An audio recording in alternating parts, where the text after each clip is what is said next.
the truth.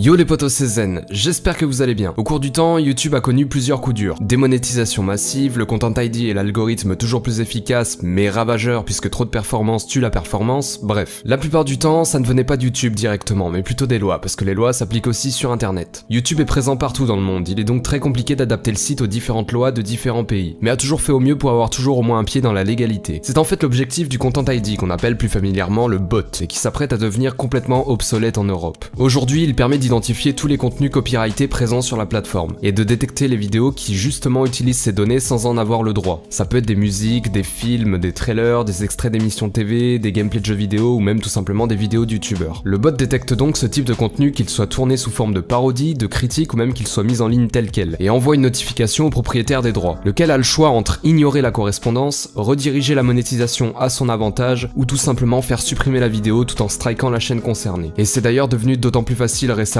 parce qu'avec la nouvelle version de YouTube Studio, n'importe quelle chaîne ayant plus de 100 000 abonnés peut consulter directement dans son tableau de bord qui utilise son contenu et dans quelles limites. Dans le cas où la vidéo est strikée, le youtubeur ayant utilisé le contenu copyrighté dispose ensuite de quelques jours pour contester la décision de l'ayant droit, lequel a une nouvelle fois le choix entre accepter et refuser cette contestation. Si les deux parties n'arrivent pas à se mettre d'accord, si le youtubeur n'accepte pas le strike ou si l'ayant droit n'accepte pas de retirer son strike, ça peut aller beaucoup plus loin, en fait devant la justice. À aucun moment YouTube n'intervient dans le litige, il fait juste la poucave en avertissant et laisse les deux parties se démerder. Ça n'empêche pas les abus, mais au moins les titulaires des droits ont le plein pouvoir sur leur contenu et peuvent le protéger légitimement. Mais c'est là qu'intervient l'article 13.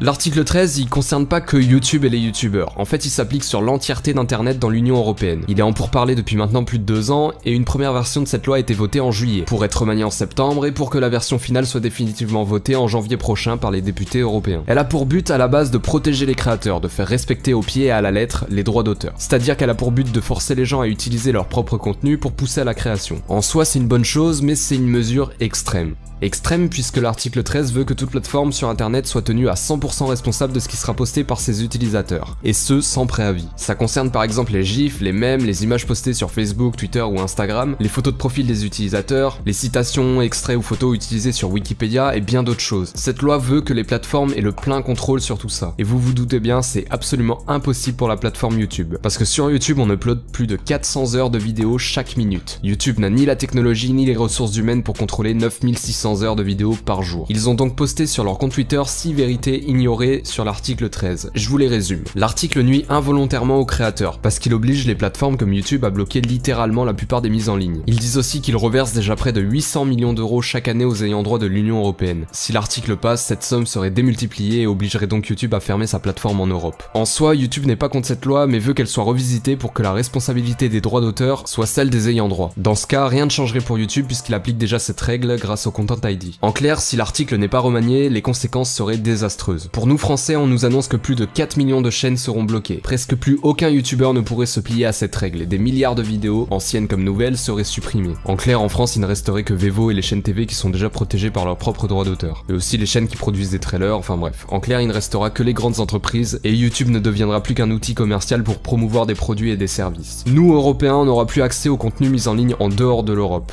Ce qui veut dire que les youtubeurs en Amérique par exemple perdraient une grosse partie de leur audience. C'est pourquoi de leur côté ils en parlent énormément, et peut-être même plus que nous. C'est le problème que j'ai constaté, en France personne n'en parle. Il y a eu qu'une petite poignée de vidéos à ce sujet et quelques tweets, et pourtant aujourd'hui il nous reste moins de 2 mois pour faire entendre notre désapprobation au Parlement européen. La PDG de YouTube s'est déjà entretenue avec des responsables du Parlement européen, l'Italie s'est déjà prononcée et a déjà demandé la modification de l'article, mais ça ne suffit pas. Pour augmenter nos chances de faire modifier l'article avant le vote de janvier, dans un premier temps je vais vous demander d'aller signer la pétition que je vous mets en description. On est tous concernés, viewers comme youtubeurs. Allez-y, ça se fait en 2 clics. Il y a déjà presque 2 millions de signatures, ça peut jouer. Ensuite, YouTube a créé une page dans laquelle il nous demande de parler de tout ça sur les réseaux sociaux avec le hashtag SaveYouInternet. Il nous demande aussi d'en faire des vidéos YouTube pour le faire savoir à un maximum de personnes. C'est un sujet bien trop ignoré. Je vous autorise exceptionnellement à réuploader cette vidéo si vous en avez l'envie. C'est une cause importante pour nous tous. Ne la prenez pas à la légère. Je vous mets en description aussi le peu de youtubeurs qui en ont parlé et certains l'expliquent bien mieux que moi. Certains donnent même des solutions, n'hésitez pas à checker ça. En tout cas pour ma part, je reviens très bientôt. En attendant, je vous dis à la prochaine, c'était Zen,